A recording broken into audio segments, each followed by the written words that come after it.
हाथी और चतुर खरगोश। एक हरे भरे वन में नदी किनारे हाथियों का एक समूह रहता था, जिसका मुखिया चतुर्थ नामक हाथी था। वर्षों से वह समूह उस वन में सुखमय जीवन व्यतीत कर रहा था, किंतु एक समय वन अकाल की चपेट में आ गया। नदी का जल सूख गया, वन की हरियाली चली गई और हाथी भूख प्यास से मरने लगे। इस विपत्ति से निकलने की प्रार्थना लिए सभी हाथी अपने मुखिया चतुर्थ के पास गए और बोले, गजराज, इस अकाल की स्थिति में यदि हम और अधिक इस वन में रहे तो काल का ग्रास बन जाएंगे। यहाँ भूखे प्यासे रहना दुष्कर है। कृपया कर इसी अन्य स्थान पर की खोज करें जहाँ जल स्रोत और हरियाली हो। चतुर्थ विचार मगन हो गए। कुछ देर विचार करने के बाद वह बोला, यहाँ से कुछ दूरी पर एक तालाब है जो पूरे वर्ष जल से परिपूर्ण रहता है। हमें वहीं चलना चाहिए। कल प्रातः काल ही हम सब उस तालाब की ओर प्रस्थान करेंगे। अगले ही दिन सभी हाथी उस तालाब की ओर चढ़ पड़े। 5 दिन और 5 रात की यात्रा पूर्ण करके वे वहां पहुंचे। जल से पूर्ण तालाब को देखकर वे बहुत प्रसन्न हुए और 3 दिन भर वहां क्रीड़ा करते रहे। संध्या होने पर वे बाहर निकले और वन में चलने लगे। तालाब के किनारे खरगोशों की बस्ती थी, जिसमें उनके असंख्य बिल थे, किंतु हाथी इससे अनभिज्ञ थे। अतः वे खरगोशों के बिलों को रौंदते हुए निकल गए। खरगोशों के बिल तहस नहस हो गए। कई खरगोश घायल हुए और कई मारे गए। हाथियों के जाने के बाद सभी खरगोश एकत्रित हुए और स्वयं पर आए इस संकट के विषय में चर्चा करने लगे। एक खरगोश बोला, हाथियों का समूह प्रतिदिन जल के लिए तालाब में आया करेगा। ऐसे में हमारा यहाँ रहना प्राण घातक होगा।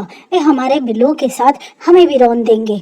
हम में से कोई भी नहीं बचेगा। हमारा वंश समाप्त हो जाएगा।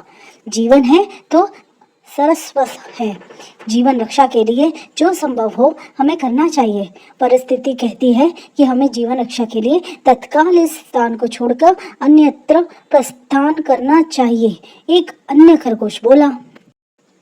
खरगोश अपनी भूमि छोड़कर अन्यत्र जाने के विचार से दुखी थे।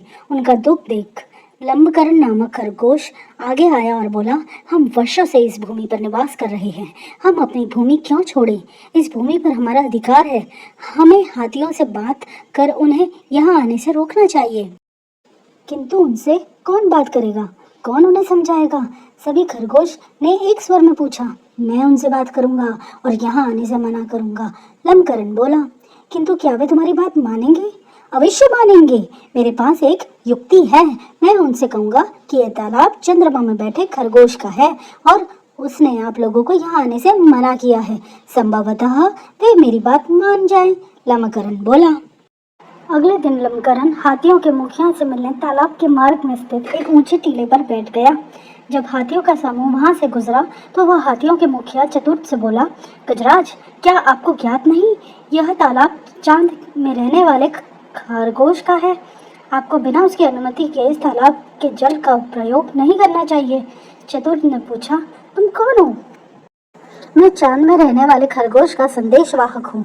उसने मुझे अपने संदेश के साथ आपसे मिलने भेजा है। लंबकरण बोला। संदेश क्या है? चतुर्थ ने फिर से पूछा।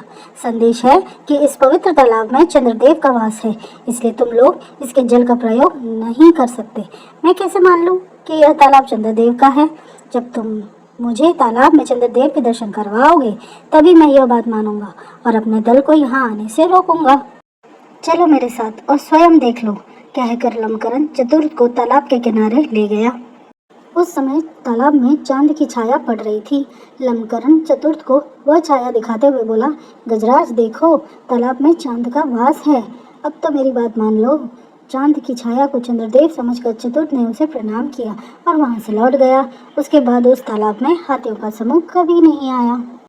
तो बच्चों, इससे हमें क्या सीख मिलती है? कि बुद्धिमानी से किसी भी समस्या का समाधान किया जा सकता है।